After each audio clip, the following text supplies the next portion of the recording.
எந்தாய் போற்றி, காவாய் கனகத்திரளே போற்றி.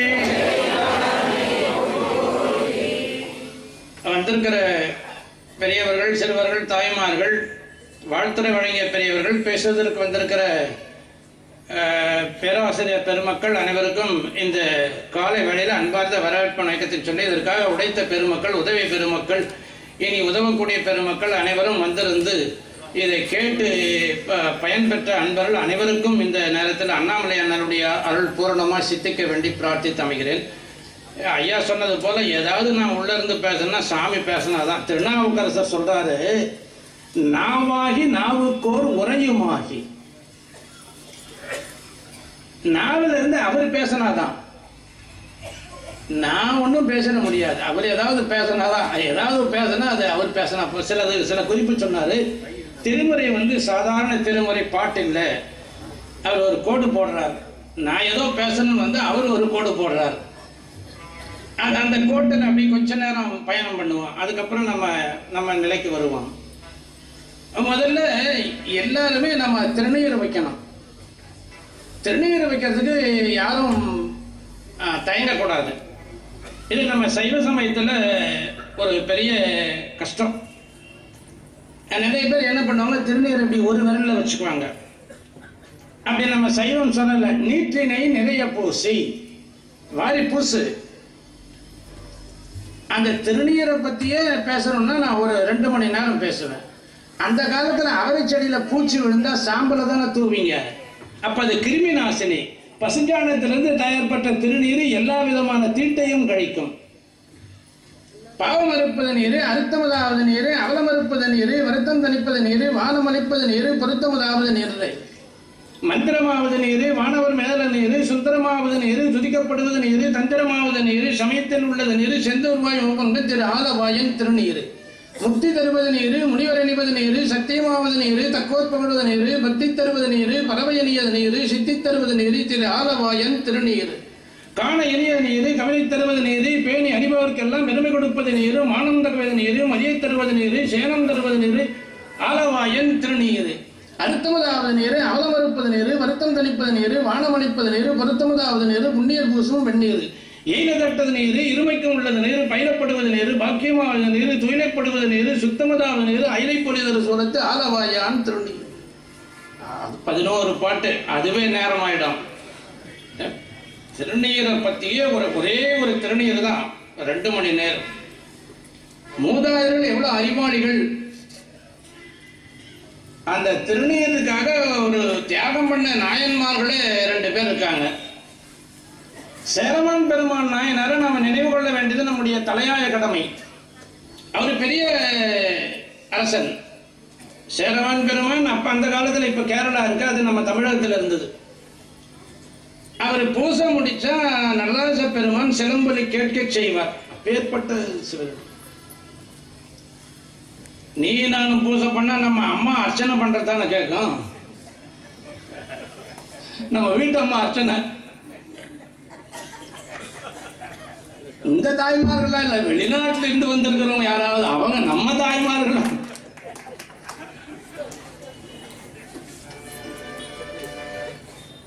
அவரு பூஜை பண்ணா நடராஜ பெருமான் சிலம்பொலி கேட்க செய்வாராம். அவரு பதவியேற்றார். நீங்கெல்லாம் எங்கேயோ போயிடக்கூடாது, பெரிய புராணத்திலே இருக்கணும். நான் அதனால அரச பதவியேற்றார். அப்ப உலா வரார், யானை மேல வரார், பட்டத்து யானை.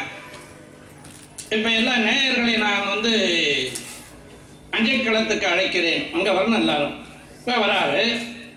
வீதியினுடைய இன்னொரு முடிவில் ஒரு சலவ தொழிலாளி அந்த மண்ணை, உவர் மண்ணை எடுத்துக்கிட்டு வரான். வெயில், அவனுடைய உடம்புல வேர்வை, அந்த மண்ணு வேரெல்லாம் பூத்து வெள்ளை வெளியேன்னு அவன் உடம்பு பூரா திருநீர் பூசனா போல தெரியுது. இந்த பேரரசன் யானை மீது வருகிறார். அந்த கோடியில அவன் வரான். இவர் பார்க்கிறாரு, யாரோ ஒரு சிவனடியார் உடம்பெல்லாம் திருநீர் பூசிக்கிட்டு வராருன்னு சொல்லி அவர் என்ன பண்றாரு, அதை ஒரு கணம் நினைக்கிறாரு. அதை நினைக்கும் போது சிவபெருமானுடைய நினைவு வருகிறது. எனவே என்ன பண்றாரு, அது இவரு நினைச்சு அவனை வணங்கணும்னு நினைச்சு கீழே இறங்குறாரு. அதுக்குள்ள அவன் கிட்ட வந்துடுறான். இவரு தமால கீழே விழுறான். அவன் காலில் விழுந்து வணங்குறான். அவன் சொல்றான், சாமி சாமி நீங்க பேரரசர், நான் அடிவண்ணான் அப்படின்னாரு. இவர் சொன்னாரு, நான் அடித்தொண்டன் அடிச்சேரன் உனக்குன்னாரு.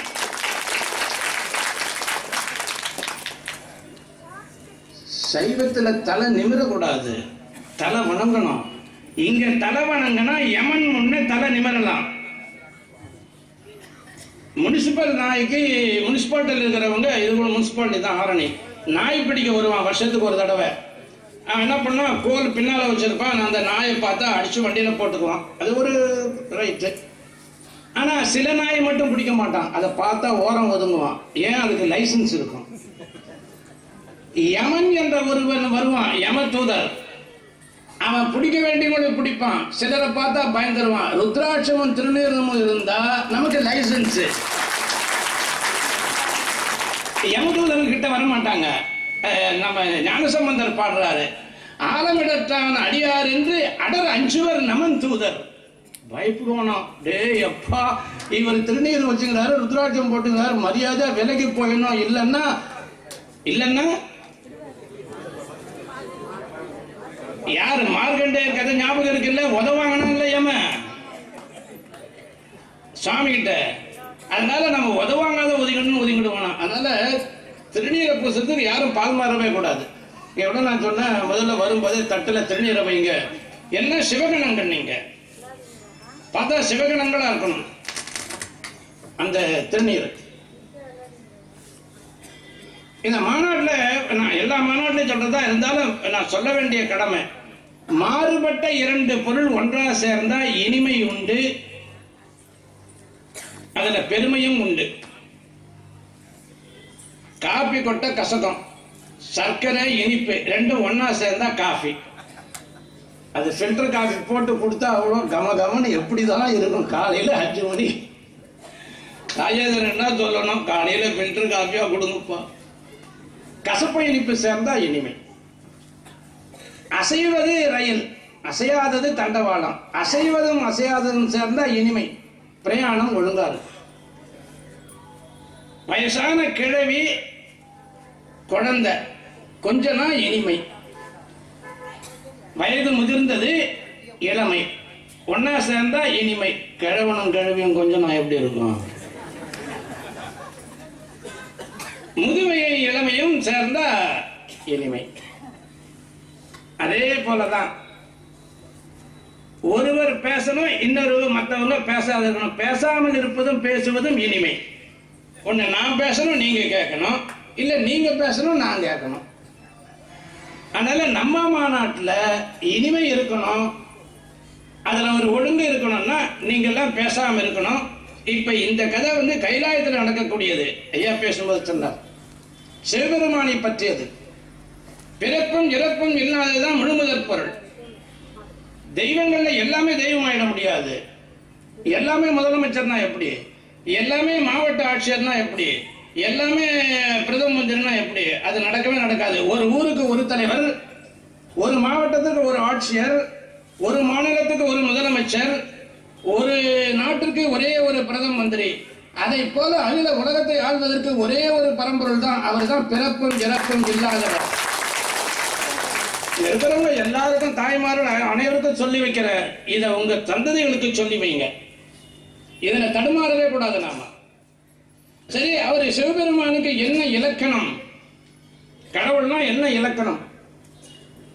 மலர்னா வாசனை இருக்கணும், பழம்னா இனிமை இருக்கணும், ஆண்னா புலநடக்கம் இருக்கணும், பெண்ணுன்னா நாணம் இருக்கணும், அரசியல்வாதினா நேர்மை இருக்கணும். அதோட நிறுத்திக்கணும். அரசியல்வாதினா நேர்மை இருக்கணும். கடவுள்னா பிறப்பும் இறப்பும் இல்லாமல் இருக்கணும். அவர் தான் கடவுள். அப்படி பிறப்பு இறப்பு இருக்கக்கூடியவைகள் எல்லாம் சிறு தெய்வங்கள். பிறப்பு இறப்பு இல்லாததுதான் பெருந்தெய்வம், முழுமுதற் பொருள். அவர் ஒரே ஒருவர் தான். சிவபெருமானுக்கு மட்டும்தான் பிறப்பும் இறப்பும் இல்லை. அதனாலதான் கிருஷ்ணர் பிறந்த நாள் கிருஷ்ண ஜெயந்தி உண்டு, ராமர் பிறந்த நாள் ராமநவமி, அனுமன் பிறந்த நாள் அனுமன் ஜெயந்தி, பரசுராமன் பிறந்த நாள் பரசுராம ஜெயந்தி, முருகன் அவதாரம் உண்டு, விநாயகர் அவதாரம் உண்டு, அம்பாள் அவதாரம் உண்டு. ஆனா சிவ ஜெயந்தி என்பது அகில உலகத்துல இல்லவே இல்லாத ஒன்று. அதான் பிறப்பு இறப்பு கிடையாது. தாயுமில்லை தந்தையிலே தான் தனியன் காணேடி திருவாசகம். ஆதியும் அந்தமும் எல்லாரும் பெரும் சோதியை, முடிவு முதலும் இல்லாதவர் அவர்தான் முழுமுதற் பொருள். திருமுறையை பத்தி சொல்லும்போது சொன்னாரு, திருமுறையை படிக்கிறதுக்கே ஒரு புண்ணியம் வேணும், பல பிறவில நீங்கள்லாம் புண்ணியம் பண்ணவங்க தான் இங்க வந்திருக்கிறீங்க. அவர் சொன்னாரு, என்னப்பா உங்களை வணங்கினாலே போதுமே, தொண்டரை தொழுதடி பணிமென்கள் தூணெறி எளிதாமே. தூணெறினா முக்தி நெறி, உங்களை வணங்கினா போதும்ன்றாரு. இளைய நாள் சூரம். இன்னைக்கு எனக்கு பிறந்த நாள் தெரியுமா உங்களுக்கு எல்லாருக்கும்? எத்தனை பேருக்கு தெரியும்? எனக்கு பிறந்த நாள், டேட் ஆஃப் பர்த் டுடே. பெரும்பற்ற புலியூரானை பேசாத நாள் பிறவாத நாள், பேசுற நாள் பிறந்த. இன்னைக்கு நான் சாமியை பத்தி பேசுறேன், அதனாலதான் எனக்கு இன்னைக்கு பிறந்த நாள்.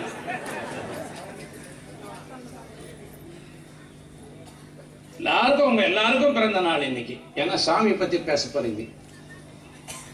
அதனால நமக்கெல்லாம் பிறந்த நாள். பெரும்பற்ற புலியூரானை பேசாத நாளெல்லாம் பிறவாத நாள். அவர்தான் பிறப்பும் இறப்பும் இல்லாதவர்.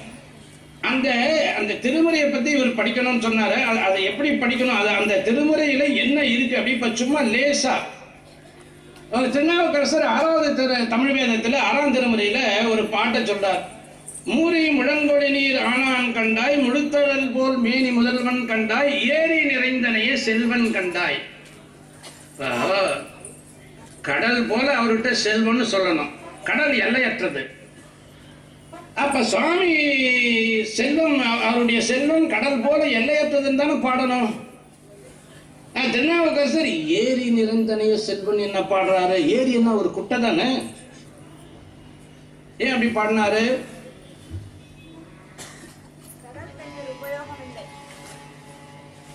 கடல் தண்ணீர் யாருக்கும் பயன்படாது. ஒருத்தர்கிட்ட சொல்லி இவருடைய செல்வம் கடல் போலன்னு சொன்னா இவன் ஈயா கஞ்சன்னு அர்த்தம். பல்ல காட்டக்கூடாது, என்ன பெருமைப்படுத்துறாங்கன்னு. இவன்கிட்ட இருக்கிற செல்வம் கடல் போன்றதுன்னா இவன் ஈயா கஞ்சன். திருமுறை புரியுதா எப்படி படிக்கணும்னு? திருமுறைய ஏரி நிறைந்தனைய செல்வம்னா ஏரியில் இருக்கிற தண்ணி எல்லாத்துக்கும் பயன்படும். பயிருக்கு பயன்படும், நீ எடுத்துக்கலாம், நான் எடுத்துக்கலாம், பம்ப் செட் வச்சு ஊருக்கு தண்ணி எல்லாரும், காக்கா குடிக்கும், நரி குடிக்கும், சிங்கம் குடிக்கும். கடல் தண்ணியை நீ நான் எங்க குடிக்கிறது? அதனாலதான் ஏரி நிறைந்தனைய செல்வன் கண்டாய். இன்னொன்னு,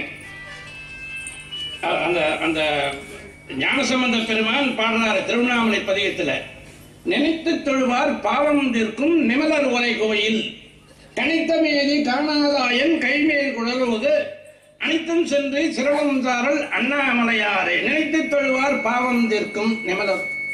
என்ன சொல்றாரு? நினைத்து தொழுவார் பாவம். யாருடைய பாவத்தை இறைவன் தீர்ப்பார்னா நினைத்து தொழுவார். எனக்குள்ள என்ன கேள்வினா, யார் தான் நினைக்காம தொடறாங்கன்னா, இப்ப கோயிலுக்கு போறோம், அந்த பேரை நினைத்து தானே தொடரும். இப்ப ஞானசம்பந்தர் என்ன சொல்ல வருகிறார் இதுல பார்த்தா, அவரை நினைத்து தொழுபவர்கள். இப்ப என்ன உங்களுக்கு புரியல? புரியுற போல சொல்றேன். இப்ப நான் கோயிலுக்கு போறேன், என் பொண்ணுக்கோ பிள்ளைக்கோ மெடிக்கல் சீட்டு கிடைக்கணும்.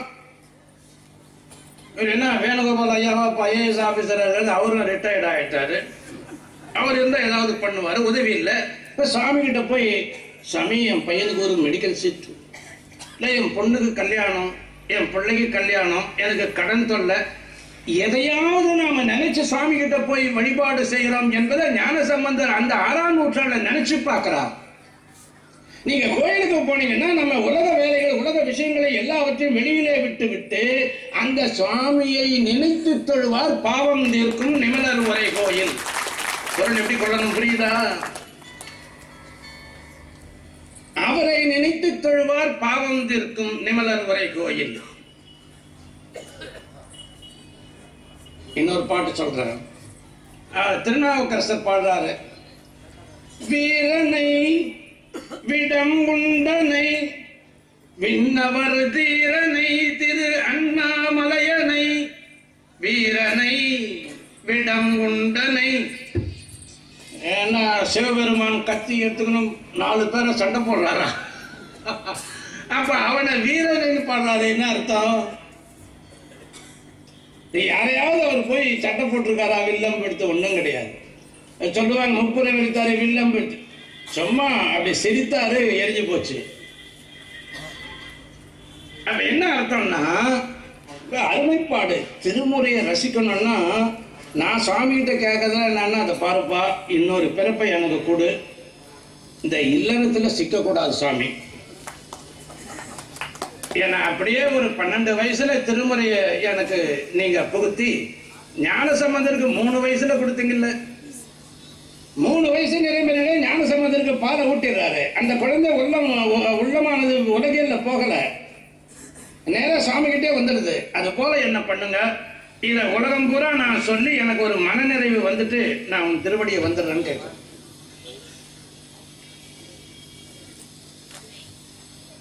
ஒரே ஒரு வார்த்தை தான், வீரனை. அவர் என்ன 10 பேர் ஒரு கையில் அடிக்கிற ஆள், அவரு உருவம் இல்லாதவர். அப்ப உருவமா எப்ப வர்றாருன்னா, நல்லா சொல்ற ஞாபகத்தில் வச்சுங்க, தண்ணிக்கு உருவம் கிடையாது. அது குளிர்ச்சி அதிகமானா ஐஸா மாறும். ஐஸுக்கு உருவம் உண்டு, பனிக்கட்டி. எல்லாருக்கும் புரியுதா? இந்த கடைசியில கேக்குதா?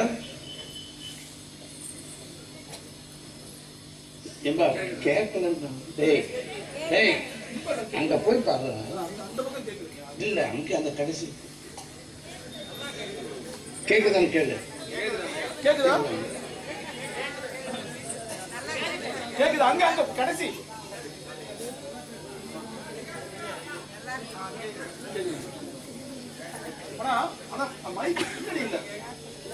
இல்லமா, இந்த ஆடி இந்த ஆட்டோ எடுத்தவர சைக்கிள் இல்ல. எதுவா? வெளியில கேட்க வேணும், உள்ள இருக்கிறவங்க கேட்கணும்னா.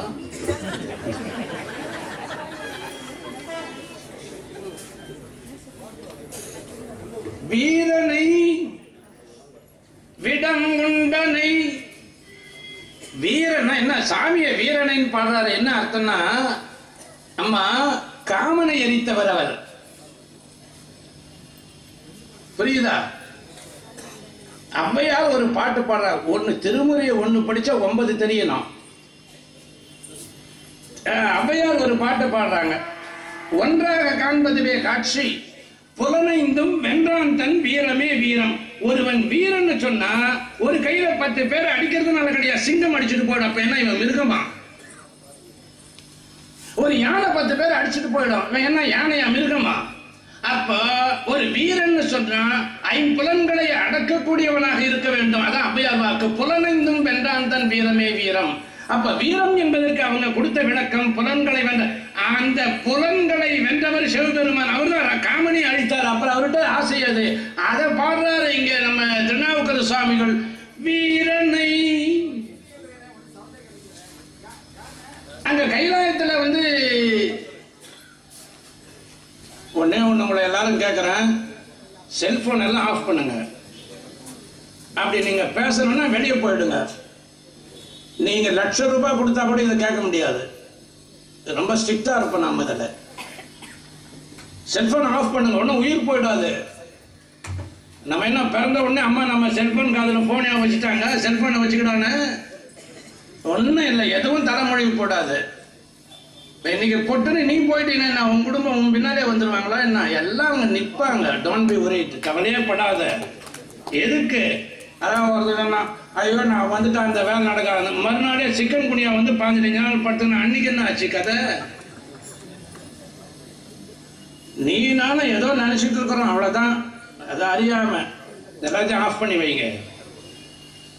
ஏன்னா என்னுடைய போற பாதை மனநிலை மாறி போனா பேச்சு நான் மூட்டை கட்டிடுவேன். சிவா நீங்கெல்லாம் கேட்கறதுக்கு தானே வந்துக்கிறீங்க.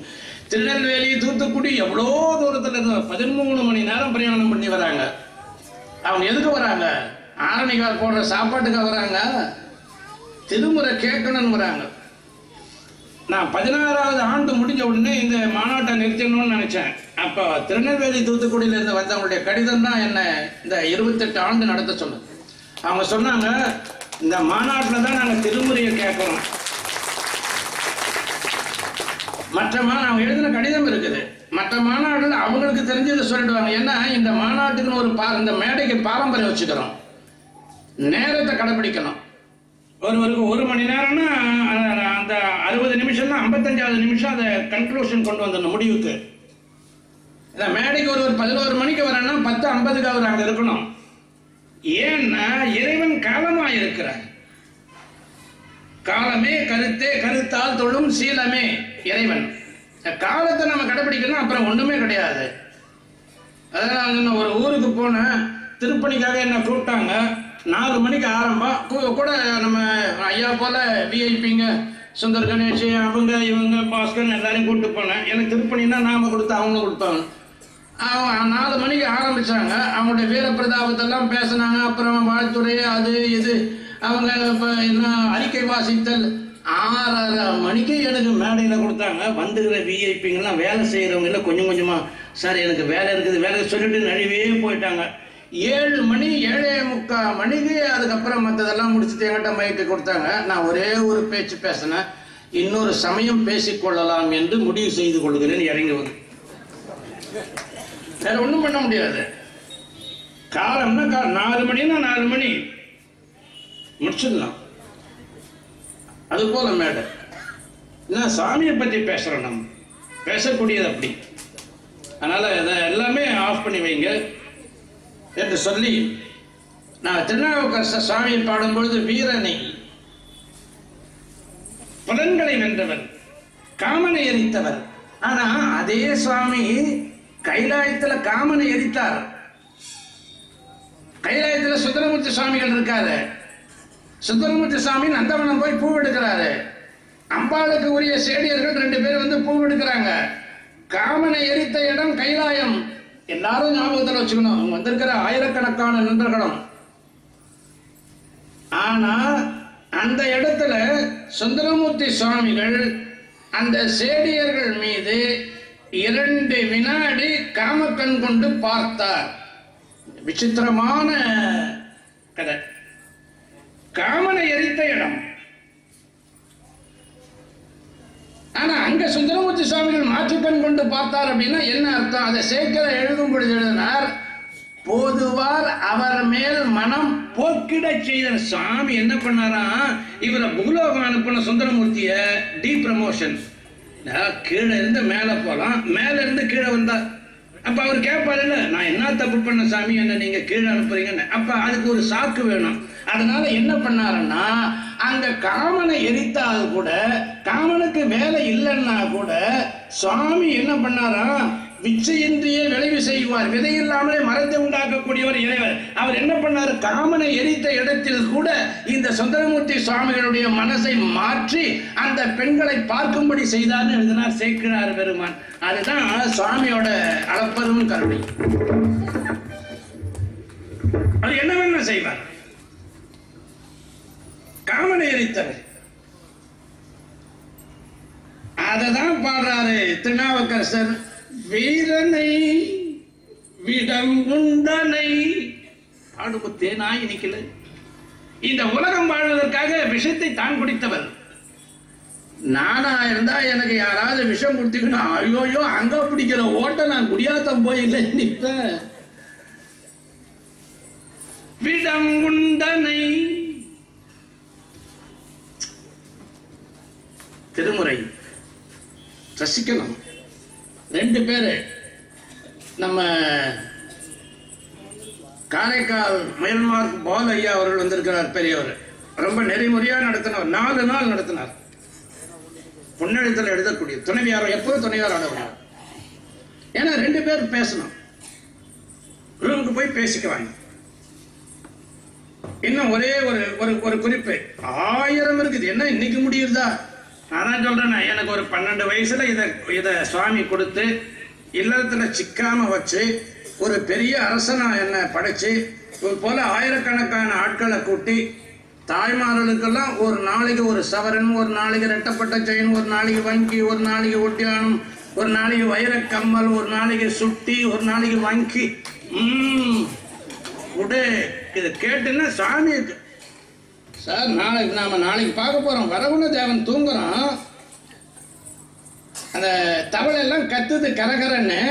அவனுக்கு அரகரன்னு கேட்குது. அவன் ஆளுங்களை கூப்பிடான். டே சாமி பேரை சொல்லுது, காசும் பொண்ணும் கலந்து தூவிடான்னா. இவன் கேட்டான், என்ன உங்களுக்கு பைத்தியமா பிடிச்சது?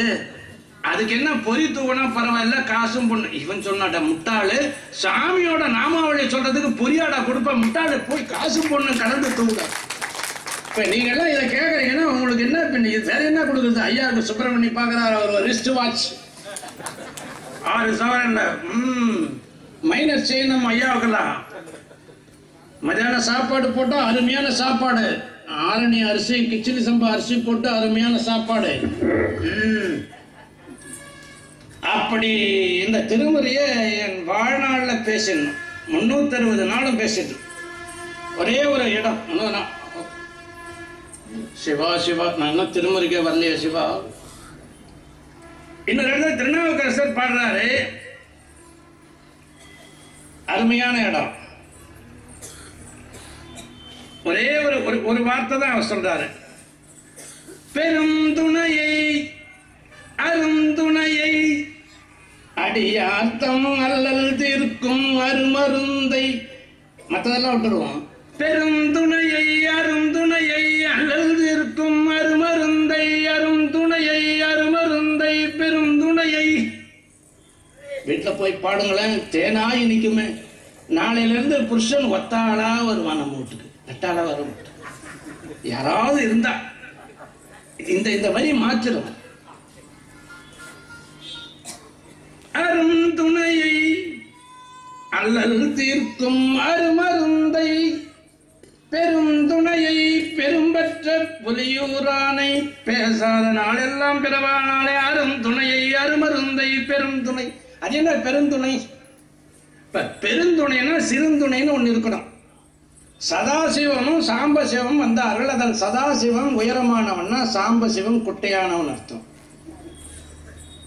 அப்ப பெருந்துணைனா சிறுந்துணைன்னு ஒண்ணு இருக்கணும். பெரிய அன்புன்னா சிறிய அன்புன்னு ஒண்ணு இருக்கணும். எல்லாம் மேடையில நாம பார்க்க போறோம். 3 நாள் நீங்க எல்லாம் எவ்வளவு கஷ்டப்பட்டு தூங்குனீங்களோ தூங்கலையோ, எவ்வளவு கஷ்டப்பட்டு தெரியும். ஆனா அதெல்லாம் இங்க வந்தா போயிடும். இப்ப எல்லாம் சிரிக்கிறீங்க பாரு, நம்ம மறந்து. அதான் திருநாவுக்கரசர் சொல்றாரு, பெருந்துணையை. சாமி தான் பெருந்துணையா. அப்ப மற்ற தெய்வ தேவதைகள்லாம் சிறுந்துணைன்னு அர்த்தம். இப்ப இன்னும் உங்களுக்கு புரியாது, இதை புரியற போல சொல்றேன். ஒரு ஆத்துல தண்ணி நிறைய போகுது, ஓடக்காரன் இல்லை, கங்கையாறு. ஒரு அன்பர் வந்தாரு, காளமாட்டை கையில வச்சிருந்தார், நீந்த விட்டார், வாழை பிடிச்சுக்கிட்டாரு. அழகா அந்த காளமாடை நீந்தி அந்த பக்கம் போச்சு, இவரும் போய் சேர்ந்தார். அடுத்து ஒருவர் வந்தாரு, காலையில பாத்தீங்கன்னா காலை எழுந்து தொழுவார் தங்கள் கவலை களைவாய் கரை கண்டான்னு பாட்டு. இவன் என்ன பண்ணுவான், காலையில எழுந்தோடனே நாயை பிடிச்சின்னு வாக்கிங் போவான். அவன் வந்த வேலை, அதுக்கு நீ நானும் என்ன பண்ண, நாம என்ன பண்ணலாம். அவரு நாயை பிடிச்சிட்டு வந்தாரு. அவனை பார்த்தாரு, அவன் கையில வச்சிருந்த மிருகத்தை ஓட விட்டு அதை தண்ணியில நீந்த விட்டு பிடிச்சான் இல்ல, நானும் கையில இருக்கிறத பிடிச்சி விடுவோமே என்ன பண்ணாரு, நாயை நீந்த விட்டாரு. ஒரு 10 அடி போச்சு, அது பிடிச்சுக்கிட்டு அந்த வாழை பிடிச்சிட்டு இவர் போனார். 10 அடியே அதிகம். அவ்வளவுதான், நாயங்காலி இவனங்காலி. பெருந்துணையை பெருந்துணை காளை மாட்டை பிடித்துக் கொண்டு நீந்தி கரையேறுவது போல சிவபெருமானை பற்றி கொண்டு முக்தி அடைவது என்பது பெருந்துணை. மற்ற தெய்வங்களை பற்றுவதெல்லாம் நாய்வாலை பிடித்துக் கொண்டு ஆற்றை கடக்க முயன்றா என்ன ஆட்சி கதை, அவனும் போய் நாயும். எத்தனை ஜென்மா எடுக்கிறது. திருநாவுக்கரசர் சொல்றார், பிறப்பதற்கே தொழிலாகி இறக்கின்றாரு திருநாமம் அஞ்சலித்தும் செப்பாராகில் பிறப்பதற்கே தொழிலாகி. ஏங்க எத்தனை முறை சார் நம்ம அர்ச்சோடி படிக்கிறது, வாஜாரங்கிட்ட எத்தனை முறை பெரும்பாலும் அடி வாங்குறது. பிறக்கும் போதெல்லாம் நம்ம அர்ச்சோடி படிக்கணும் இல்லை, பிறக்கும் போதெல்லாம் ஏபிசிடி படிக்கணும் இல்லை, உதவணும் இல்லை. அப்பா அம்மா எவ்வளோ அடிப்பாங்க, எதுக்கு அதெல்லாம், இதோட ஒழிஞ்சு போட்டோமே. என்று சொல்லி திருமுறை பாடல்கள் இப்படியெல்லாம் அதை பெருந்துணைன்னா அந்த காளை மாட்டை பிடித்துக் கொண்டு நீந்துவது போல இறைவனை சிவபெருமானை பற்றுவது என்பது பெருந்துணை. மனதிலே வைத்துக் கொள்ளுங்கள் சொல்லி இந்த திருமுறை நாம் ஏதோ சொல்லிட்டு இருக்கிறோம். இந்த திருமுறையினுடைய வரலாறு தான் என்ன, திருமுறைகளை நாம் ஏன் படிக்கணும், எல்லாம் நாம் இருவர் நமக்கு இருவர் அன்னக்கிளி அப்படின்னு புத்தகம் போட்டா படிப்பான். மனிதரும் தெய்வமாகலாம்னு ஒரு நூல் இப்ப வெளியிடுறோம். அகில உலகத்துல எந்த ஒரு மனிதன், நம்ம எந்த இனத்தை சார்ந்தாலும் சரி, எந்த மொழியை சார்ந்தவனா இருந்தாலும் சரி, எந்த மதத்தை சார்ந்தவனா இருந்தாலும் சரி,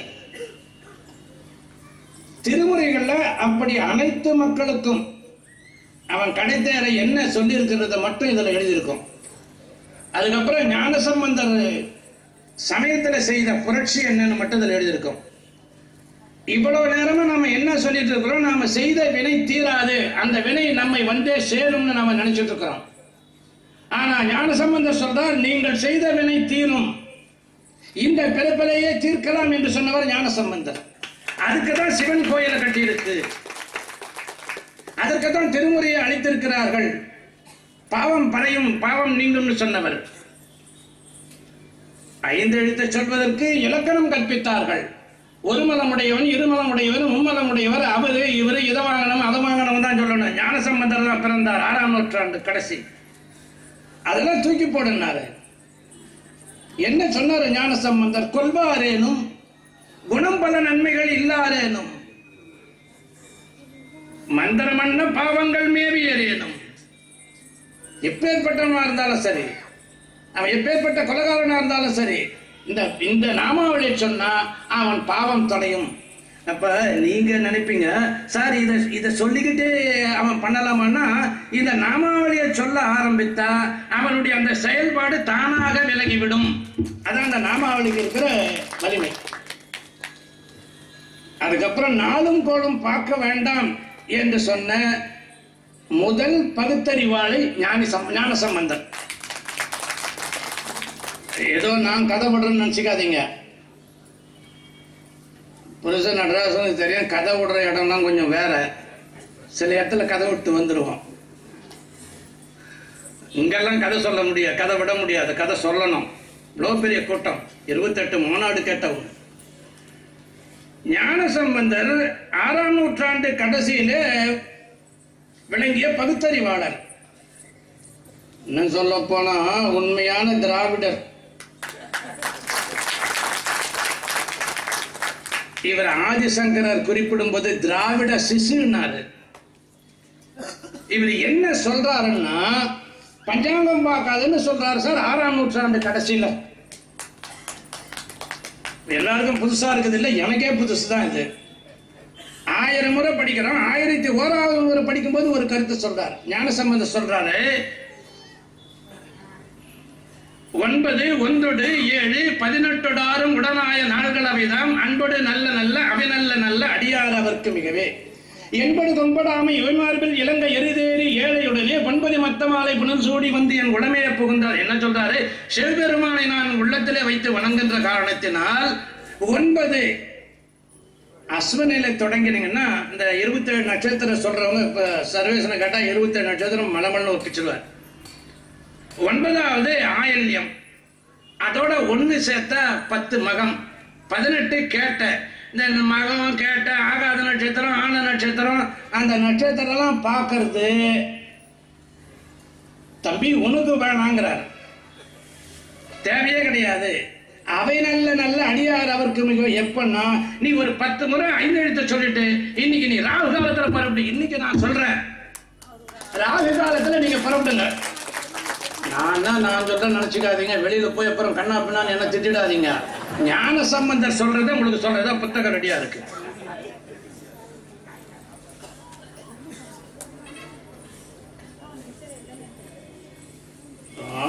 பள்ளி விழும் பலன்னு எழுதுறான்.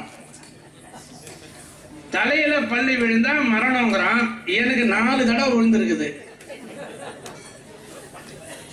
அப்ப என்ன அர்த்தம்னா, பள்ளி நம்ம தலைமையில விழுந்தா பள்ளிக்கு மரணம். நமக்கு இல்ல. ஞானசம்பந்தர் சொல்றாரு, எந்த நாலு நட்சத்திரம் பார்க்காத, நேரம் பார்க்காத, ஏன்னா இறைவன் காலமா இருக்கிறார். அப்ப ஒரு காலத்துல ராக காலத்துல கெட்டவரா மாறிடுவார் அவரு. நன்றுடைய ஆணை தீயதில் ஆணை நரவல் நேரு ஒன்றுடைய ஆணை. நான் உங்களுக்கு எல்லாம் நல்லா சொல்றேன், ஒரு கதையை சொல்லி கருத்தை சொல்றேன். ஒரு எல்லாரும் நல்லா கேட்டுக்கணும். முந்தானையில அம்மா எல்லாம் முடிச்சுக்கணும், ஐயா எல்லாம் பாக்கெட்ல போட்டு வச்சுக்கணும். அந்த காலத்துல ஆட்டுக்கடை மடக்குவாங்க. இப்ப கூட நம்ம தூத்துக்குடி பக்கம் போனா ஆட்டுக்கடை மடக்கிறது. ஆடு மந்த மந்தையா நிலத்துல மடக்குவாங்க. அது சாணம், அதனுடைய கோமியம் நிலத்துக்கு உரம். அப்படி ஆட்டு இங்க ஒரு ஆட்டுக்கடை, ஒரு மைல்ல ஒரு ஆட்டுக்கடை, 2 மைல்ல ஒரு ஆட்டுக்கடை இருக்கும். ஆட்டுக்கூட்டம் ராத்திரில நிறுத்துவாங்க. அதுல ஒரு ஆட்டுக்கடை மடக்கிற ஒரு பெரியவர் என்ன பண்ணாரு, கையில லேட்டின் எடுத்துக்கிட்டு இன்னொரு ஆட்டுக்கடை 2 கிலோமீட்டர் தூரம் இருக்கிறவன்ட்ட போய் சுருட்டுக்கு நெருப்பு கேட்டாரு. சுருட்டு பிடிக்கிறவர் அவன் சொன்னா, கையிலே லேட்டின் வச்சுருக்கிறிய, அந்த லேட்டின்ல நெருப்பு இருக்குது, நீ அங்க பத்த வச்சுக்க 2 கிலோமீட்டர் ஏன் நடந்து வந்த நீ? அப்பதான் அவருக்கு புரியுது, ஆஹா நம்ம கிட்ட நெருப்பு இருக்கான்னு. இப்ப நீங்களும் நானும் திருமுறை என்கின்ற லேட்டின் இந்த ஒளிய கையில வச்சுக்கிட்டு எங்கெங்கயோ போறோமே அந்த ஆள் போல எங்கேயுமே போகக்கூடாது. இந்த உலகத்துல இனிமே யாரும் பிறந்து வளர்ந்து நமக்கு இதுல சொல்லாததை யாரும் சொல்லிட போறது கிடையாது. இன்னைக்கு பகுத்தறிவாளர் சொல்ற யார் என்னென்ன சொல்கிறார்களோ இந்த நூல்ல ஞானசம்பந்தர் சொல்ற பாட்டோட போட்டு இருக்கிறோம். ராக காலத்துல புறப்படு, ஆனா ஒரு கண்டிஷன், ஒரு கட்டளை, ஒரு 10 முறை 5 எழுத்து சொல்லு, சிவாய நமன்னு சொல்லிட்டு கிளம்பு.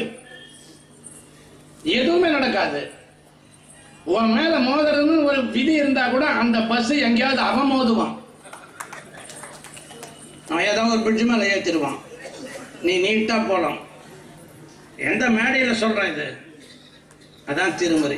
ஞானசம்பந்த குழந்தை இருக்கட்டும். ஞானசம்பந்த குழந்தை 3 வயது நிரம்பியது. சீர்காழியில பிறந்தது அந்த குழந்தை.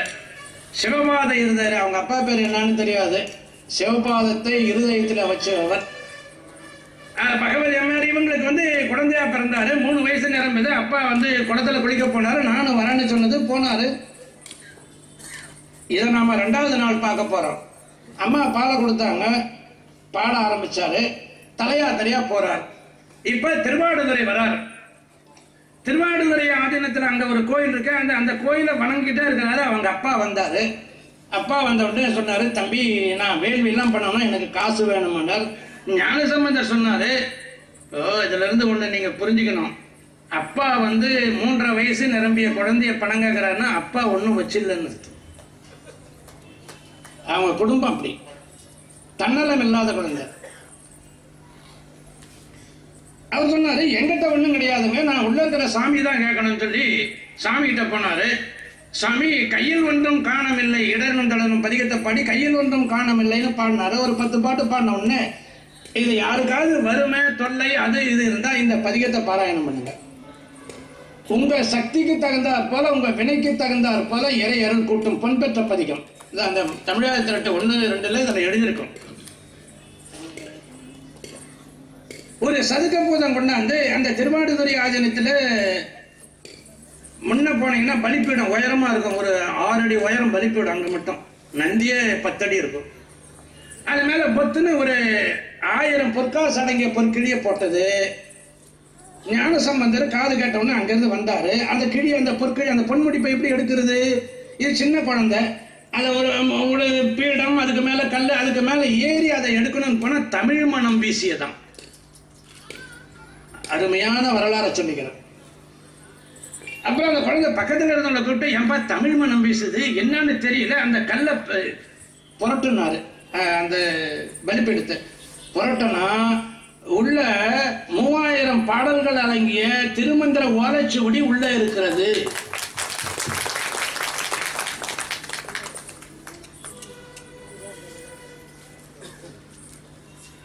அது 10வது தமிழ் வேதம். அப்ப திருமூலர் எழுதிய அந்த 4ஆம் நூற்றாண்டில் எழுதிய ஓலைச்சுவடியை கண்டெடுத்தது யாரு? ஞானசம்பந்தர். அதுக்கு என்ன இருக்குதுன்னு சொன்னாரு? தமிழ் மனம். தமிழ்னா சிவன் சொன்னவர் ஞானசம்பந்தர். பண்ணும் 17 பலவோசை தமிழவையும் விண்ணும் முழுதானான் இடம்பேழி மிழலிய பண்ணாய் பல ஓசை தமிழாய் விண்ணாய் மண்ணாய் பண்ணாய் தமிழாய் இறைவன் இருக்கிறான்னு சொன்னவர் ஞானசம்பந்த பெருமான். தமிழின் நீர்மை பேசி, தமிழின் நீர்மைன்னா இறைவனுடைய பெருமை. தாளம் வீணை பண்ணினால் முழவும் அந்த மல்கு பாடல் செய்கிடம். எங்கே திருமுறை பாடல்கள் பாடப்படுகிறனவோ அங்கே சிவபெருமான் விளங்குவார். யார் வீட்டுலன்னா காத்து கருப்பு அது இது கெட்ட கனவு வருதுன்னு சொன்னா இந்த திருமுறை பதிகத்தை ஒரு பதிகத்தை நீ உங்க வீட்டுக்காரர் பையன் வேற யாருமே வேணாம். ஒரு நியாயம் இந்த இடத்துல நான் சொல்ல கடமைப்பட்டிருக்கிறேன். எனக்கு இப்ப பால் தேவை, நான் தானே பால் குடிக்கணும். நீங்க குடிச்சிட்டு ஆயிடுமா கதை? ஆகாது. உங்களுக்கு நோய் வந்தா நீங்க மருந்து சாப்பிடணும். இப்ப எனக்கு தாகம் எடுத்தா நான் பால் சாப்பிடணும்.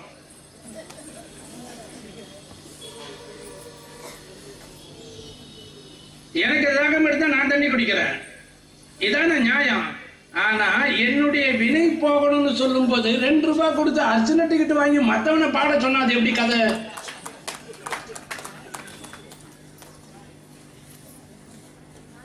அது பின்னால பார்க்க போறோம். அடுத்த இந்த தலைப்புல பின்னால பேசுறோம்.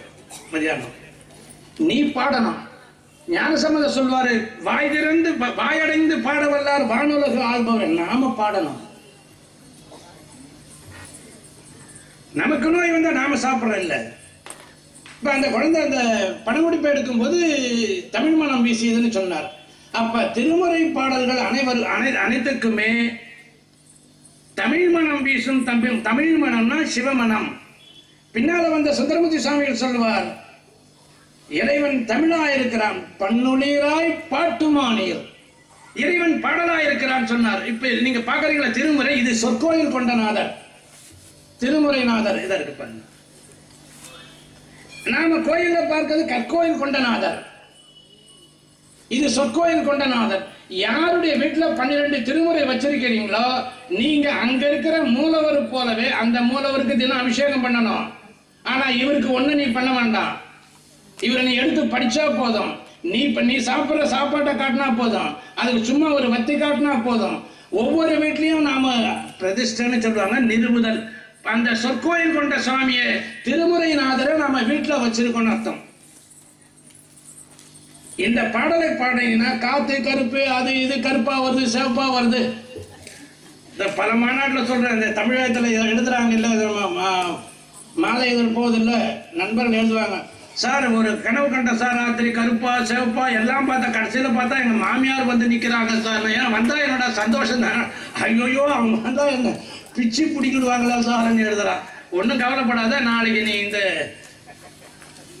இடர்களையும் பதிகம் படிப்பா, நீ போதும் ஒரு 4 நாள் படிச்சா கனவெல்லாம் தீய கனவு வராது அப்படின்னு அவனுக்கு எழுதுறோம்.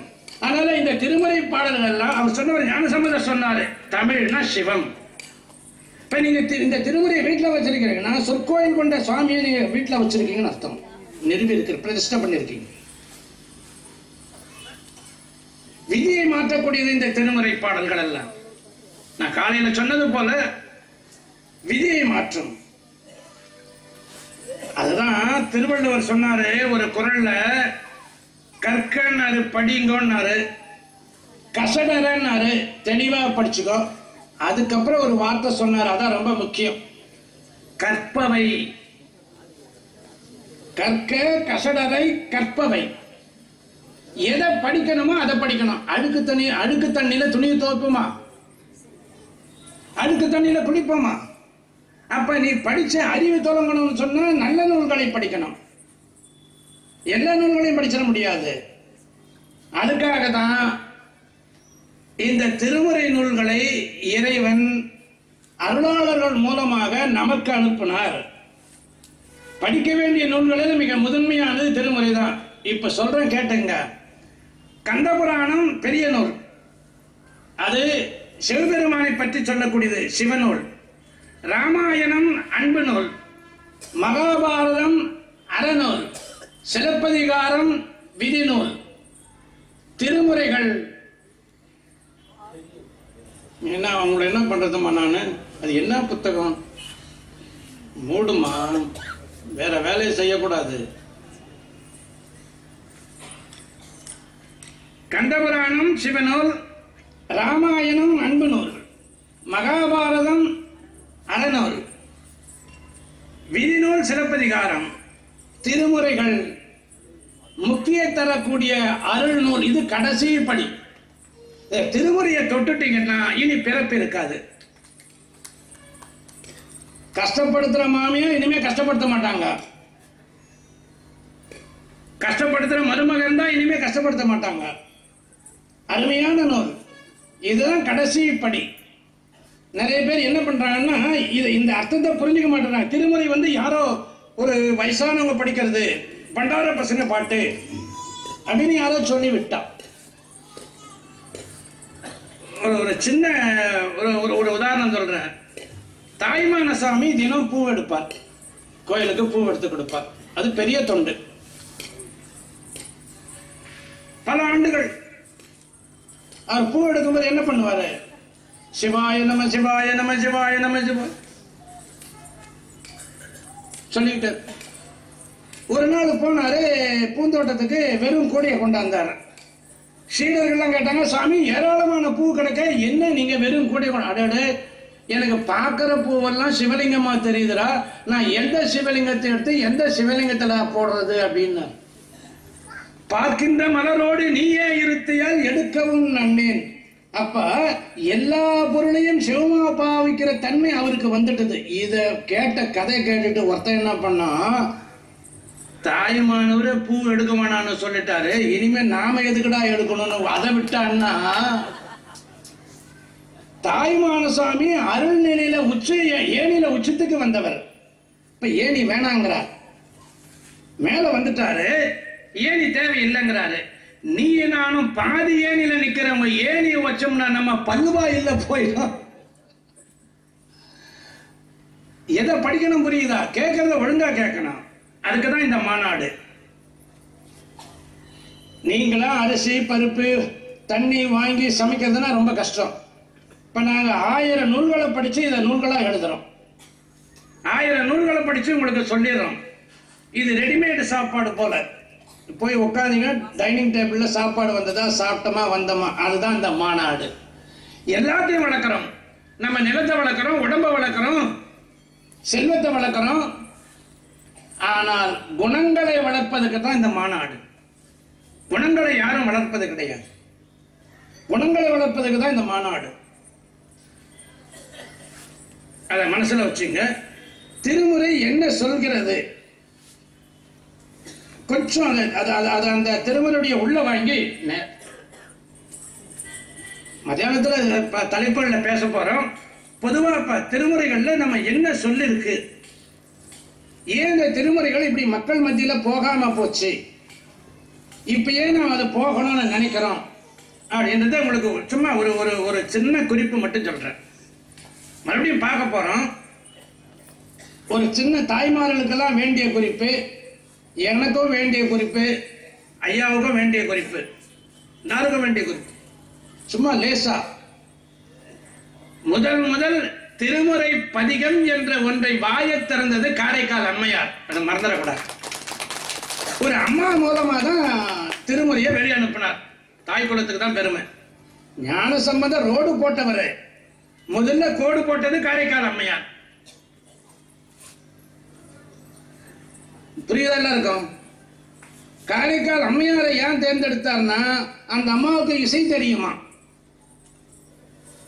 அந்த அம்மாவுக்கு சங்கீதம் தெரியும், அந்த அம்மாவுக்கு இலக்கியம் தெரியும், அந்த அம்மாவுக்கு இலக்கணம் தெரியும், சமையல் தெரியும், கணவனாருக்கு தொண்டு செய்வது தெரியும், பக்தி எப்படி பண்ணுவதுன்னு தெரியும். ஆனா ஒண்ணு மட்டும் தெரியாதான், கணவனாரை எதிர்த்து பேச மட்டும் தெரியாதான். அதனாலதான் அந்த அம்மாவை தேர்ந்தெடுத்தார். நான் சொல்றேன், 12வது திருமுறை சொல்கிறது. அதிவீரராம பாண்டியர் ஒருத்தர் இருந்தாரு. அவர் எழுதுறாரு, பெண்டிர் கழகு எதிர் நின்று பேசாதிருத்தல், கல்வி கழகு கசடர கற்றல், செல்வர் கழகு செடுங்களை தாங்குதல், ஞானிக்கில்லை இன்பமும் துன்பமும். நம்ம தாய்மார்கள் யாரும் அப்படி பேசுறவங்க இங்க வந்திருக்க மாட்டாங்க. வெளிநாட்டுல இருந்து யாரும் 2 பேர் சிங்கப்பூர் சிலோன்ல இருந்து வந்தா அவங்களுக்கு இந்த கதை. காரைக்கால் அம்மையாருக்கு கணவனார் முன்ன எதிர்த்து பேச தெரியாது. அதனாலதான் காரைக்கால் அம்மையார். தேர்ந்தெடுத்தார். அவங்க ஒரு கோடு போட்டாங்க. அந்த கோட்டில் ரோடு ஆக்கிறவர் ஞானசம்பந்தர். காரைக்கால் அம்மையார் அவங்க பாடி திருமலையில் கோடான கோடி அந்த மதியானம் பேச போறாங்க. அதுல ஒரே ஒரு பாட்டு உங்களுக்கு நான் சொல்றேன். அம்மா சொல்றாங்க, அருமைப்பாடு. இடர் களையாரேனும் உங்களுக்கு தான் யார் யாருக்கு எவ்வளவு கஷ்டம் இருக்குன்னு எனக்கு தெரியும். நான் இந்த உலகத்தில் தானே இருக்கிறேன். எந்த விதமான கஷ்டம் தான் இருக்கும். நாம சொல்றத பையன் கேட்கறான். இப்ப இந்த காலத்துல பொண்ணுங்க கேட்கறது கிடையாது. என்ன பண்றது? டிவி. புருஷன்மாரு கேட்கறது கிடையாது.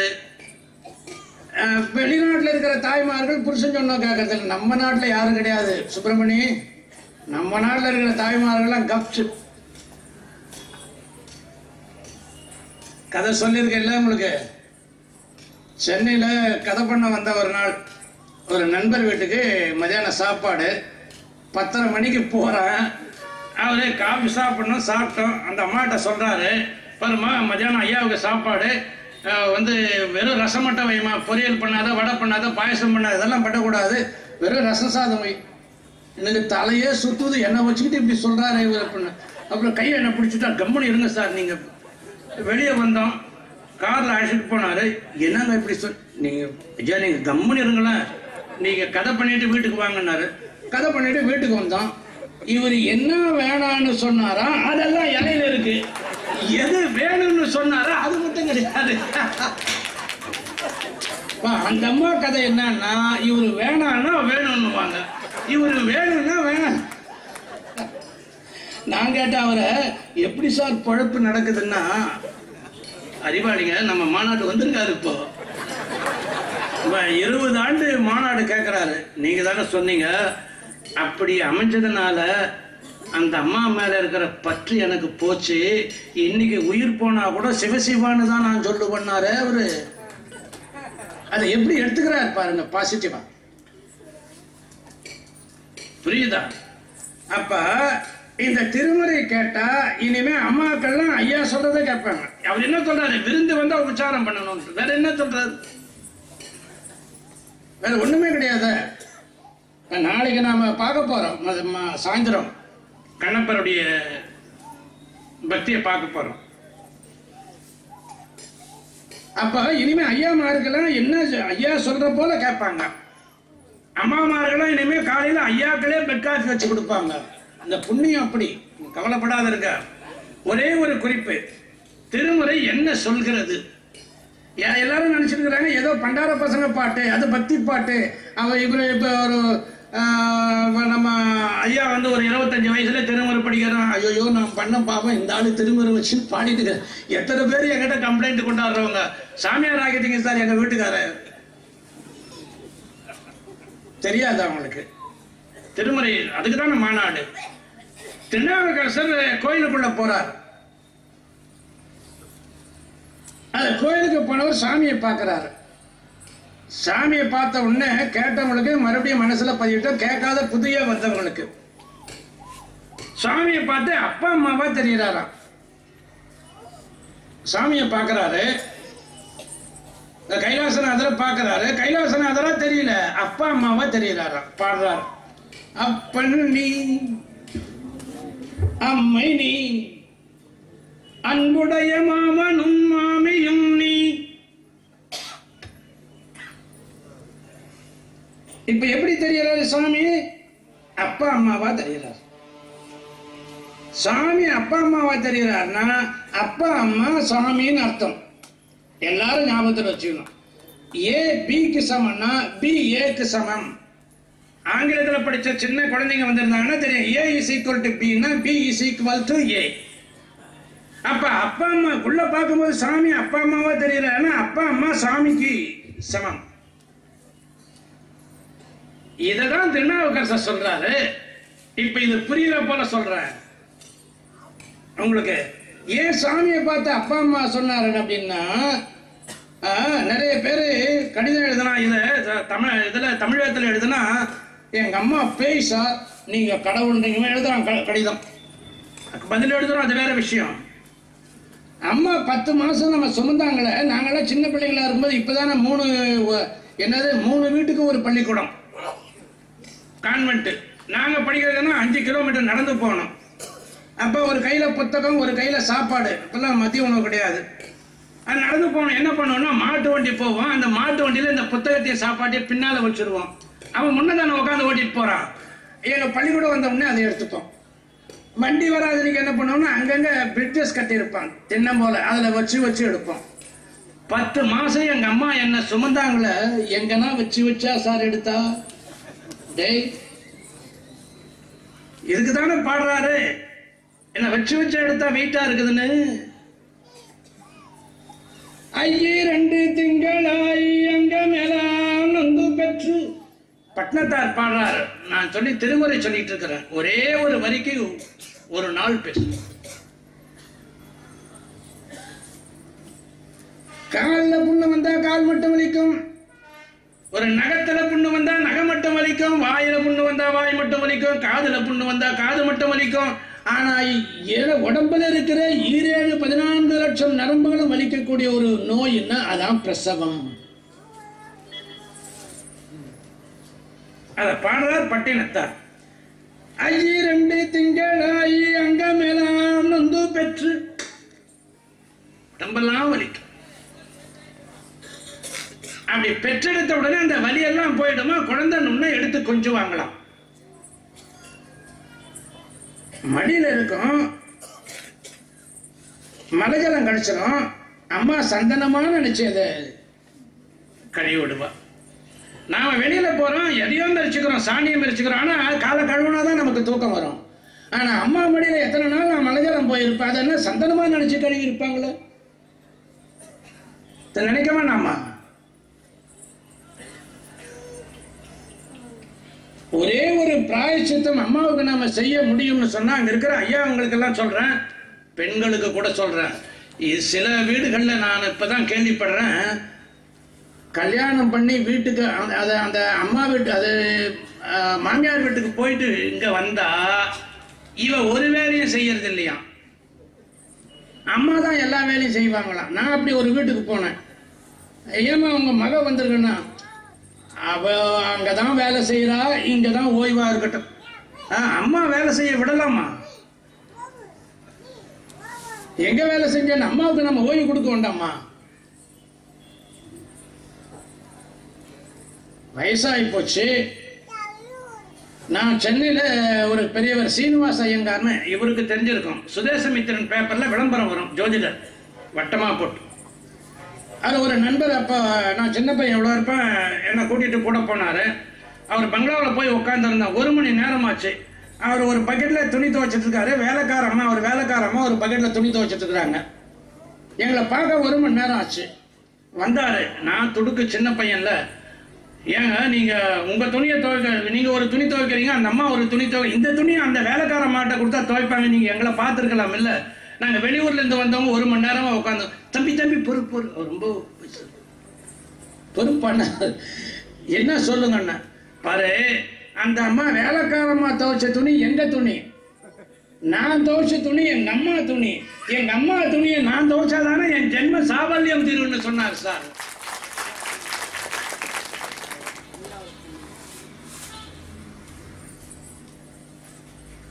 புரியுதா எல்லாருக்கும்? நறுக்குன்னு இருக்கும். இப்ப நான் சொன்னது எனக்கு தெரியாதா? இதத்தான திருமுறை சொல்லுது, வேற என்ன சார் சொல்லுது? பண்டார பசங்க பாட்டா இது? வயசானவங்க படிக்கிற பாட்டா? இந்த திருமுறை அனைத்தும் இளைஞர்களுக்கே உரியது, கல்லூரி மாணவர்களுக்கு உரியது. அதான் சொல்லிட்டு இருந்தோம், மரத்துல இருந்து விதையா, விதையில இருந்து மரமானு யாருமே சொல்லலன்னு சொன்னா முட்டாள். திருமுறையப்படி திருவாசகம் சொல்லுது, பிச்சு தின்றிய விளைவு செய்குவாய். முதல்ல மரம் தான், அப்புறம் தான் விதை. முதல்ல கோழி தான், அப்புறம் தான் முட்டை. திருவாசகம் எதை சொல்லுது? நம்முடைய வாழ்க்கையை சொல்வதுதான் திருமுறைகள். அம்மாவுக்கு உடம்பு சரியில்லைன்னா வச்சுக்க, இன்னையில இருந்து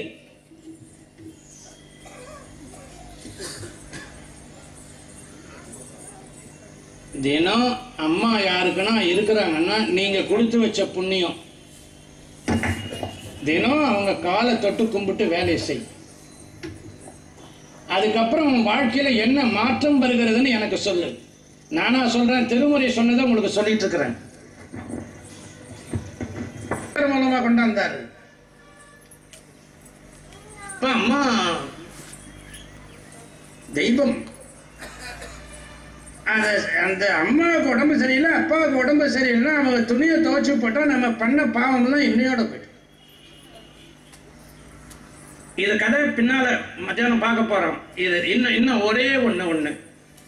இப்ப நான் காலையில சொன்ன, இப்ப கொஞ்ச நேரத்துக்கு முன்ன சொன்ன போல ஆகாத மனைவி, ஆகாத கணவன், இதுதான் நிறைய. சாயந்தரமான 2 ஆளா வருவான். என்ன பண்றது?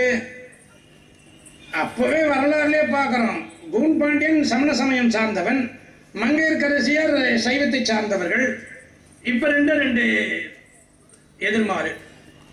அப்போல 1000 குடும்பங்கள் இருக்கிறத செலவு பண்றவன், பலவிதமான தொல்லைகள். ஆகாத கணவன் ஒண்ணு இல்லைங்க.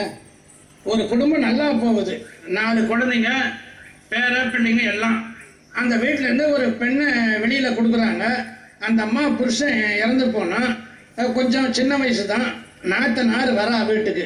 அப்பதான் சனியை உள்ளவே வந்தான். போச்சு. அந்த குடும்பத்துல பிரச்சனை ஆரம்பிக்குது. இப்ப இந்த துன்பங்கள் எல்லாம் ஏன் வருகின்றன? அந்த துன்பத்தை போக்குறதுக்கு நம்ம என்ன பண்ணணும் என்று திருமுறைகள் சொல்கின்றன. நல்லா கவனமா கேட்டுங்க. இன்னைக்கு சொல்றேன் உங்களுக்கு, இந்த மேடையில இருந்து ஆகாத மனைவி இருந்தாலும் சரி, பெங்களூர்ல தமிழ் வேதம் போகுது, 400-500 பேர் படிக்கிறாங்க. ஒரு அம்மா ஃபோன் பண்ணாங்க, எனக்கு மருமக மாட்டு பொண்ணு வந்து 6 மாசமாவது. அவள் வந்ததுலேருந்து ஒரே வீட்டில் பிரச்சனை, தொல்லை, அது இது. அவளை டைவர்ஸ் பண்ணாதான், ஜாதகம் காட்ட, அதை காட்ட, இதை காட்ட, டைவர்ஸ் பண்ணாதான்றாங்க. நான் டைவர்ஸ் பண்ண முடிவு பண்ணேன். நீங்கள் என்ன சொல்கிறீங்க? நீ ஏன் முடிவு பண்ணிட்டு என்டையம்மா கேட்குற அப்படின்னு. இல்லை நீங்கள் சொல்லுங்க அப்படின்னாங்க. நல்லதுமா, நீ அப்படி டைவர்ஸ் பண்ணிட்டா உனக்கு நல்லது நடக்கும், பண்ணிடுமா. ஆனால் ஒன்று மட்டும் ஞாபகம் வச்சுங்க அப்படின்னா. என்னன்னா, உங்களுக்கு பொண்ணு இருக்குதாண்ணா, 2 பொண்ணு கட்டி கொடுத்துக்கிறேன்னா, இவளை நீ வீட்டுக்கு அனுப்புனீன்னா, ஒருத்தி அனுப்பினா 2 பொண்ணு வீட்டுக்கு வந்துருவா 6 மாசத்துல. என்ன இதை எப்படி என்னால சொல்ல முடிஞ்சது? நான் திருமுறை படிச்சதான். அந்த அம்மா 2 நிமிஷம் பேசவே இல்லை. என்ன சார் உங்க வாயில அப்படி சொல்? ஆமா, நாம செய்த வினையினால நமக்கு துன்பங்கள் வருகிறதம்மா. அந்த பொண்ணு, மாட்டு பொண்ணு என்ன பண்ணுவா?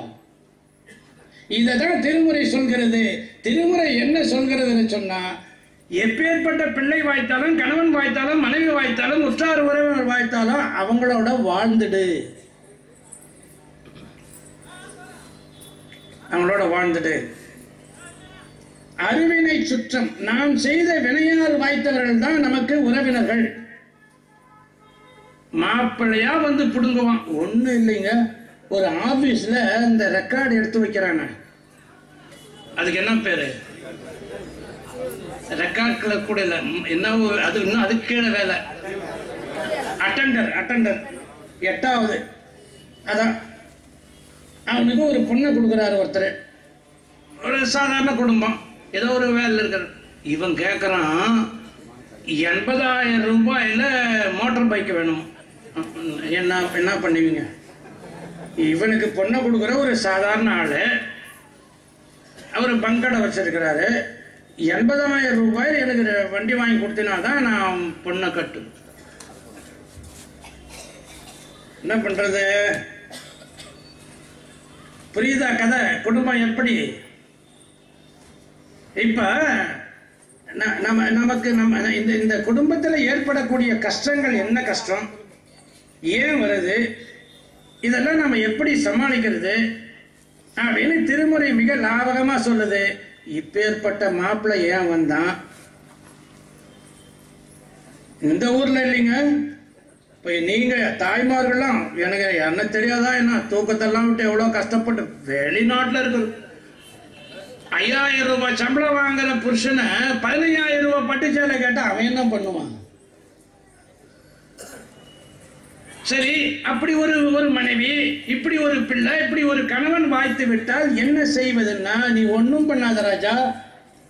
இப்ப அந்த அம்மா கேட்டாங்க பாரு, அதை பண்றது இதை பண்றதெல்லாம் பண்ணக்கூடாது. பண்ணா அடுத்த பிறப்புல ரெட்ட தண்டனை வரும். ஒரு நீதிபதி ஒரு ஜட்ஜ்மெண்ட்டை கொடுக்குறாரு, ஒரு கைதிக்கு 10 ஆண்டு, ஒழுங்கா இருந்தாலும் 5 வருஷத்துல ரிலீஸ் பண்ணுவாரு. அவன் தப்பி ஓடனா பிடிச்சி 10 வருஷம் தண்டனை போட்டுருவாரு. அதுதான் சாமி செய்வார். நாம செய்த வினைக்கிட அறிவினை சுற்றம் திருவாசகம். நமக்கு உறவினர்கள் வாய்த்தது நாம் செய்த வினையால் வாய்த்தது. கயல் மாண்ட கண்ணிதன் பங்கன் என கலந்து ஆண்டதுமே அயல் மாண்டு அறிவினை சுற்றமும் மாண்டு. இன்னைக்கு நமக்கு வாய்த்திருக்கிற மனைவி, மக்கள், பிள்ளை, உற்றார், உறவினர், மாமியார், மாமனார், மைத்துனர், ஏன் நண்பர்கள். ஆமா, திருமுறை விழாவுக்கு போயிட்டேன், பாப்பா புதுசா சினிமா ரிலீஸ் பண்ணிக்கிறான்னு சொல்றவன் எத்தனை பேர் இருக்கிறான்? இது போல நண்பர்கள் வாய்ப்பது கூட எல்லாமே நாம் செய்த வினையினால் வந்தவைதான். அப்ப என்ன பண்ணணும்னா, இன்னிலிருந்து யாரும் ஒருவரை ஒருவர் கடிந்து கொள்ளக்கூடாது, சண்டையே வரக்கூடாது. இன்னையோட நாம செய்த வினை இன்பம் இடர் என்று 2 உற வைத்தது முன்பு அவர் செய்கையினால் முடிந்தது. ஏமா, எதை விதைச்சோமோ அதை தான் நம்ம அறுவடை பண்ணணும். நீ வேப்பங்கொட்டையை விதைச்சிட்டு கரும்புக்கு எதிர்பார்த்தா நடக்குமா? அப்ப நல்ல விதை விதைக்கிற நம்ம தப்பு தான். நம்ம கவலைப்படாதீங்க. இப்ப மதியானம் 5 எழுத்து வேள்வியில இதுக்கு எல்லாத்துக்கும் ஒரு சாவி நான் உங்களுக்கு கொடுக்க போறேன். அதை கையில வச்சுக்கிட்டீங்கன்னா நம்ம புருஷன் மாதிரி பொட்டி பாம்பா அடங்கிடுவாரு. மனைவி நம்ம சொல்றதை கேட்பாங்க. பையன் நம்ம அடக்கிறத விட்டுட்டு அவன் அடங்குவான். எல்லாம் மாப்பிள்ளை எல்லாம் சொல்ற மாதிரி கேட்பாங்க. எல்லாம் நடந்துடும் இனிமே. அதை சொல்றாரு பார்த்தீங்கன்னா திருநாவுக்கரசர், அன்புடைய மாமனும் மாமியும் நீ. இப்ப எப்படி எனக்கு தெரியல, நம்ம எங்க வயசுடைய ஐயா அர்த்தநாரி இவங்க இப்போ மாமனார் வந்தா கால் மேல கால் தூக்கி போடுறான் சார். ஏண்டான்னா இவன் அவருக்கு பொண்ணை கொடுத்த உடனே அவர் ரொம்ப எளிமை ஆயிடுறாரு.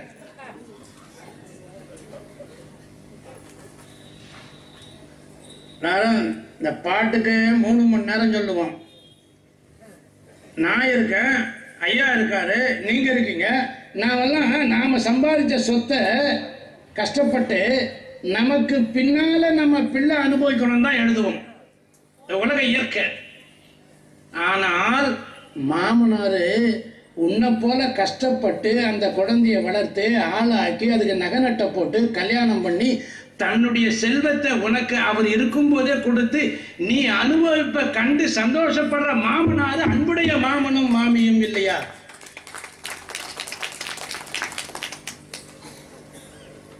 அதனாலதான் வெறுமனே தப்பண்ணி அம்மை நீன்னு பாடின திருநாவுக்கரசர் மாமனார் மாமியாரை பாடும்போது அன்புடைய மாமனும் மாமியும் நீ. இன்னையிலிருந்து சொல்றேன், யாருன்னா மாமனார் மாமியார் வந்தா கால் விழும். ஜென்ம சாபல்யம் தேர்றதுக்கு வழி ஞாபகத்தில் வச்சுங்க. அதான் ஒருத்தர் எழுதுறாரு எனக்கு கடிதத்தில், சார் நான் ரொம்ப நல்லவன், எனக்கு இப்படி ஒரு மனைவி அனுப்பிட்டாரு, சாமி செஞ்சது எந்த விதத்தில் சரி சாமின்னு. ஒரு அம்மா எழுதுறாங்க, நான் ரொம்ப என் குடும்பமே நல்ல குடும்பம், எனக்கு வேண்டாத கணவனை கூட அனுப்பிக்கிறாரு, இது எந்த விதத்தில் நியாயமாகும் சார்? என்னவோ நீங்கள் எழுதுறீங்க, நாங்களும் படிக்கணும். தப்புமான ஐயா, உங்களுக்கு எல்லாம் ஒரே ஒரு சின்ன ஒரு உதாரணத்தை சொல்லி புதிய வைக்கிற மனசுல வச்சுங்க. ஒரு வழிப்போக்கன் மே மாத வெயில் நடந்து போனாரு. ஏன்பா டீ கொடுக்கணுமா? நான் ஏதோ பேசினேன். ஐயோ என்னெல்லாம் மன்னிச்சிருங்கம்மா, இதை எடுத்தா என்ன நானே மறந்துடுறேன். மதியானம் சூடு பிடிக்கும். இப்போ கொஞ்சம் லேசாக உங்களுக்கு தொட்டு விடுறேன். மதியானம் இடம் பிடிச்சிக்கணும், இல்லைன்னா நிற்க வேண்டியிருக்கும். மதியானம் என்ன பேச போறேன்? நம்ம என்ன தலைப்பிடா? ஓ, என்ன பரிசு கொடுக்க வேண்டியதுனா? எப்போ எவ்வளோ வேலை இருக்கு. சித்தமலை நம்ம சிவமாக்கி எல்லாரும் சிவமாவது என்னன்னு நாம பார்க்க போறோம். இந்த வரலாறு மட்டும் சொல்லிடுவோம். வழிபோக்கன் ரொம்ப வெயில், அப்படியே வந்தாரு. ஒரு பெரிய ஆலமரம் நெடல் துண்டை விரிச்சு போட்டாரு, படுத்தார். அப்படியே நிமிந்து பார்த்தாரு. அவருக்கு ஒரு எண்ணம். இப்ப சொன்னமே அவன் நினைக்கிறான், ஆமா ஆமா சில நேரத்தில் இந்த சாமி கூட மூளை வேலை செய்யாது போல இருக்குது. இவ்வளோ பெரிய அந்த ஆலமரத்துக்கு சின்ன விதைய வச்சிருக்கிறாரு, பூசணி கொடியில இவ்வளோ பெரிய காயை படைச்சு வச்சிருக்காரு. இந்த சாமி கூட சில நேரத்தில் மூளை வேலை செய்யாது போல இருக்குது. இப்ப வேணுதான் அந்த கடிதம் எனக்கு அது போல சாமி சரியில்லை. ரைட்டு, அப்படியே நினைச்ச நினைவோட்டதை விட்டுக்கினே இருந்தான். அப்படியே படுத்தான், கண்ணை அசந்தான். மேல இருந்து அந்த அரச மரத்து கனி, அந்த அந்த சின்ன பழம் அது முத்தி போச்சு. கீழே நுனி கூரா இருக்கும். இவன் நிமிந்து படுத்துட்டு பாரு, பொத்துன்னு அவன் நெத்தி மேல விழுந்தது. அப்பாடான விஷயம் தான். ஐயோ ஐயோ, பூசணிக்காயா படைச்சுதான் என் மண்டையா உடஞ்சிருக்க மாட்டா. அதனாலதான் சாமி ரொம்ப அறிவாளி. அந்த அரச மரத்தங்கள மிருகங்கள் வரும், மனிதர்கள் வந்து தூங்குவாங்க. பெரிய காயா படைச்சவன் தலைமையில விழுந்தா அவன் போயிடுவானு அளப்பெரும் கருணையினாலதான் சாமி சின்ன பழத்தை படைச்சான்னு அப்ப நினைச்சான். பெரிய காயா விழுந்திருந்தா என்ன ஆயிருக்கும்? நீ என்னாலும் சாமி ஏதோ மாத்தி முடிச்சு போடுறாருன்னு நினைக்கிறோமா? இல்லவே இல்லை, இல்லவே இல்லம்மா. அவர் ரொம்ப நெறியாளர். ஏமா என்ன எழுதுறோமோ அதுக்கு தானம்மா மார்க்கு. இப்போ பேப்பரில் நடராஜன் பேப்பர் திருத்திட்டு இருந்தாரு. நான் போனேன், ஒருத்தருக்கு 6 மார்க் போட்டார், இன்னொருத்தருக்கு 60 மார்க். நடராஜன் எல்லாருக்கும் போட்டுவிடேன் அப்படின்னா, ஏன்னா எப்படி நான் எல்லாருக்கும் போட்டுறது? எழுதுன மார்க் தானே, எழுதுனது ஏற்ற மாதிரி தானே நான் மார்க் போடும். அதுவும் சரிதான்பான்னு. என்ன பேப்பர்ல எழுதியிருக்கிறாங்களோ அதுக்கு தானே நான் மார்க் போடுவேன்றாரு. அதே போல நாம என்ன பண்ணிருக்கிறோமோ போன பிறப்புல, யார் சோத்துல கல்ல போட்டோமோ இப்ப சாப்பாடு இல்லை. ஏழைகள் வந்து கேட்கும்போது ஒரு துணி கொடுக்கணும்னா இன்னைக்கு கட்ட துணி கிடையாது. புரியுதா? ஆற்றோடு கும்பை அணிந்தாடும் அம்பலவான தமை போற்றாதவர் நமக்கு அடையாளம் உண்டு. சோற்றாவி அற்று கட்ட சுனியும் அற்று ஏற்கற்றிருப்பது. நாம செய்த வினைதான் நமக்கு சுற்றம். என்ன வேணும் உங்களுக்கு? இன்னையிலிருந்து திருமணமான குழந்தைங்க வீட்டில் மாமனார் நம்ம புகுந்த வீட்டில் கஷ்டம்னா அம்மா வீட்டில் வந்து கண்ணை கசக்கூடாதுமா. அப்பா அம்மா என்ன பண்ணு? ஒரு அம்மா தாயை கேட்குறாங்க, இவன் தான் எனக்கு யமனா வந்தா அப்படின்னு. நான் அங்கே இருந்தேன், ஏமா அப்படி சொல்கிறேன்னு, கணத்தில் கொண்டு போய் என்னை தள்ளிட்டாங்க எங்கள் அம்மான்னு அப்படின்னா. ஒரு புருஷன் ரொம்ப கெட்டவர், தாயை சொல்ற இல்லவே இல்லை. இவன் சொன்னான் பாரு, அரச மரத்தில் ஏன் பெரிய விதை? இப்போ இவருக்கு இவ்வளோ பெரிய மரத்துக்கு பெரிய காயா படைக்கணுமா? இவருக்கு கூட மூளையா? நினைக்கவே நினைக்காத. சாமி மிகச் சரியானவர். யார் எதை விதைக்கிறோமோ அதற்கு தகுந்தாற் போல பயனை தருபவர். அருவினை சுற்றம் கயல் மாண்ட கண்ணிதன் பங்கன் எனை கலந்து ஆண்டலுமே அயல் மாண்ட அறிவினை சுற்றமும் மாண்ட. அறிவினை சுற்றம் நாம் செய்த வினையால் வாய்த்தவர்கள். இப்ப நீங்க செய்த புண்ணியம் தான் இந்த திருக்கூட்டுல வந்து அமர்ந்திருக்கிறீர்கள் என்று சொல்லி, இப்ப பாதியிலேயே கதையை நிறுத்தி, இன்னும் கொஞ்சம் வேலைங்க இருக்குது. இப்போ அந்த வேலையை நான் பார்த்துட்டு மத்தியானத்துக்கு நிறைய